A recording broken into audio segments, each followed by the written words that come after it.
وسلم على رسوله الكريم أما بعد فقد قال الله تبارك وتعالى في القرآن المجيد والفرقان الحميد فأعوذ بالله من الشيطان الرجيم لقد كان لكم في رسول الله أسوة حسنة وقال تعالى والذين جاهدوا فينا لنهدينهم سبلنا صدق اللہ العظیم. معزز مکرم سامعین اکرام، عزیز ساتھیوں اور نوجوانان ملت، اور اسٹیج پر تشریف فرما بہت ہی ادب و احترام کے مستحق بزرگان دین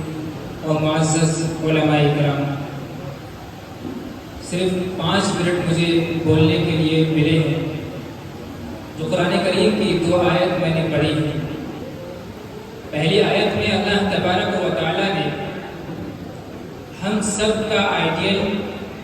اور ہم سب کا اسوہ حضرت محمد مصطفیٰ صلی اللہ علیہ وسلم کی ذات گرامی کو قرار دیا ہے. دنیا میں ہر ایک کا کوئی نہ کوئی آئیڈیل ہوتا ہے، خاص طور پر نوجوان طبقہ جو ہوتا ہے وہ اپنا کوئی نہ کوئی دنیاوی اعتبار سے آئیڈیل مانتا ہے. لیکن اللہ تبارک و تعالیٰ نے اس آیت میں چاہے بچہ ہو، چاہے جوان ہو، چاہے ادھیڑ عمر ہو، چاہے کوئی بزرگ ہو، ہر ایک کا اسوہ، ہر ایک کا آئیڈیل نبی اکرم صلی اللہ علیہ وسلم کی ذات سے جوڑ دیا ہے کہ یہ آپ کے لیے آئیڈیل ہے.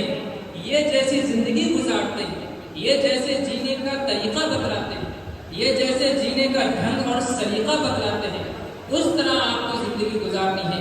آپ کے زندگی کا کوئی بھی معاملہ ہو، چاہے معاشیات ہو، معاملات ہو، اخلاق ہو، شادی بیاہ ہو، کوئی بھی کام ہو، آئیڈیل آپ کے لیے نبی اکرم صلی اللہ علیہ وسلم کی ذات ہے. اگر آپ حضرت محمد مصطفیٰ صلی اللہ علیہ وسلم کی زندگی کے جو اصول ہیں، جو ضوابط ہیں، آپ کی زندگی جینے کے جو ڈھنگ ہے، جو طریقے ہیں، اس سے آپ ہٹ گئے تو یقیناً آپ کسی دوسرے راستے پر ہیں جو گمراہی کا راستہ ہے. جب کوئی برائی پھیلتی ہے تو اس کی سب سے بڑی وجہ قرآن پاک میں نبی اکرم صلی اللہ علیہ وسلم جو اسلام لے کر آئے، دین لے کر آئے، آپ صلی اللہ علیہ وسلم نے جو دین کی دعوت دی اور لوگوں کو دین کے قریب بلایا اور فرمایا کہ اے لوگوں اتبعو، کہ تم اتباع کرو اس قرآن کی جو آپ پر نازل کیا ہے. اتبعو ما انزل اللہ، کہ جو قرآن مجھ پر نازل کیا گیا ہے، جو قرآن آپ کے لیے نازل کیا ہے، اس کی اتباع کرو. تو کیا جواب دیا جاتا تھا؟ قالوا اتبعوا قالوا وجدنا علیہ آباءنا، قالوا بل نتبع ما وجدنا علیہ آباءنا، کہ ہم تو اس کی اتباع کریں گے جس کو ہم نے اپنے باپ داداؤں پر پایا، جو ہم نے باپ داداؤں کو کرتے ہوئے دیکھا، جو ہم نے اپنے بڑوں کو کرتے ہوئے دیکھا. مطلب جو پرمپرا چلی آئی ہے اس پرمپرا کی اتباع کریں گے، ہم آپ کی اتباع نہیں کریں گے. آج غور کریں میرے دوستوں، آپ سے بھی وہی مطالبہ کیا جا رہا ہے کہ آپ اس قرآن کی اتباع کریں جو قرآن آپ کو زندگی جینے کا ڈھنگ سلیقہ بتلاتا ہے، جو قرآن آپ کے لیے دستور ہے، جو قرآن آپ کے لیے نمونہ ہے، جو نبی اکرم صلی اللہ علیہ وسلم کی ذات کو پہچانواتا ہے، جو نبی اکرم صلی اللہ علیہ وسلم کی پوری زندگی کی ایک کتاب ہے. حضرت عائشہ سے پوچھا جاتا ہے اخلاق کیا ہے، آپ فرماتی ہیں قرآن نہیں پڑھتے، قرآن آپ صلی اللہ علیہ وسلم کا اخلاق. آپ سے بھی یہ مطالبہ کیا جاتا ہے کہ اس قرآن کی اتباع کرو جو تمہاری زندگیوں کو سنوارنے کے لیے آیا ہے، جو تمہیں کامیاب کرنے کے لیے آیا ہے، جو تمہیں زندگی کی سب سے اونچی سطح پر بلند کرنے کے لیے آیا ہے. تو ہم میں سے لوگ یہ کہہ دیتے ہیں کہ ہم تو اس کی اتباع کریں گے جو ہم نے اپنے باپ داداؤں کو کرتے ہوئے دیکھا ہے اور جس پر ہم نے اپنے باپ داداؤں کو پایا ہے. شادی بیاہ کی رسم و رواج سے روکا جاتا ہے، بتلایا جاتا ہے کہ یہ طریقہ غلط ہے، یہ طریقہ شریعت کا طریقہ نہیں ہے. طریقہ وہ ہے جو نبی اکرم صلی اللہ علیہ وسلم نے سکھایا، طریقہ وہ ٹھیک ہے جو قرآن نے بتلایا، لیکن ہماری سوچ کیا بن جاتی ہے اور ہمارا نظریہ کیا بن جاتا ہے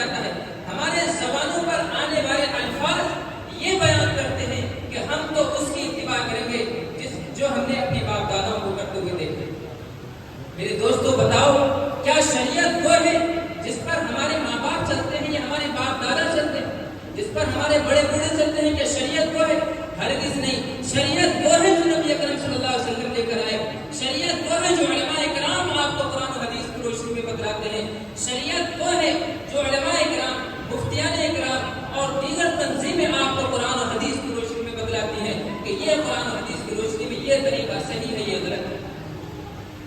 آج پورے قصبے کے ماحول کو دیکھا جائے، پورے قصبے کا ماحول بہت ہی سنگین ماحول ہے۔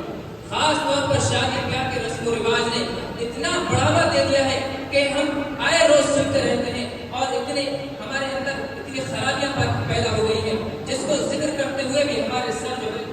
شرم سے جھک جاتے ہیں۔ لیکن ہمارا نظریہ یہ بن گیا ہے کہ طریقہ وہی صحیح ہے جو ہمارے ماں باپ نے، ہمارے بڑوں نے، ہمارے بڑوں سے چلا۔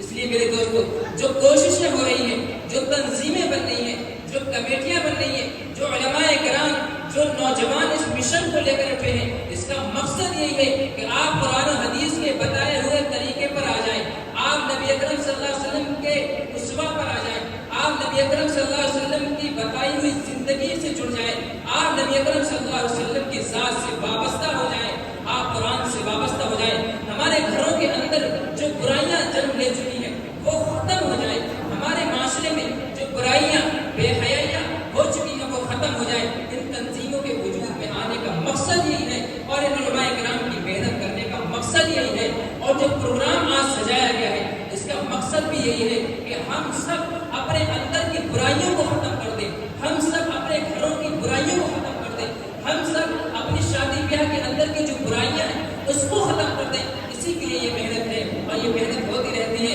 اور یہ محنت ہوتی رہے گی، کیونکہ میں نے قرآن کریم کی ایک آیت پڑھی، وَالَّذِينَ جَاهَدُوا فِينَا لَنَهْدِيَنَّهُمْ سُبُلَنَا، کہ جو شخص بھی، جو کوئی بھی، جو دنیا کا آدمی ہو، بچہ ہو، جوان ہو، بوڑھا ہو، علماء ہو، عالم ہو، مفتی ہو، کوئی بھی ہو، کسی طبقے کا آدمی ہو، دین کے لیے جو محنت کرتا ہے، دین کے لیے جو جدوجہد کرتا ہے، اللہ تبارک و تعالیٰ اس کے لیے ہدایت کے راستے آسان کر دیتا ہے، اس کو ہدایت کے راستے بڑھا دیتا ہے۔ لیکن ہم کوشش تو کریں، ہم دین کو اپنانے والے تو کریں، ہم ارادہ تو کریں، ہم کوششیں تو کریں کہ ہم اپنے اندر کی برائیوں کو کیسے ختم کریں گے، ہم غور و فکر تو کریں، ہم متحرک تو ہوں کہ ہمارے اندر کی برائیاں کیسے ختم ہوں، پھر اللہ کی طرف سے فیصلے آئیں گے۔ اگر ہم اسی طرح بے خبر رہے، اسی طرح سوئے ہوئے رہے تو اللہ تبارک و تعالیٰ کی طرف سے بھی ہدایت کے فیصلے آنے والے نہیں۔ اللہ تبارک و تعالیٰ بھی اسی کو ہدایت دیتا ہے جو اللہ کے قریب آنا چاہتا ہے۔ یہ چند باتیں تھیں جو میں نے آپ کے سامنے بہت ہی مختصر وقت میں آپ کے سامنے پیش کرنے کی کوشش کی۔ دعا ہے کہ اللہ تبارک و تعالیٰ ہم سب کو صحیح راستے پر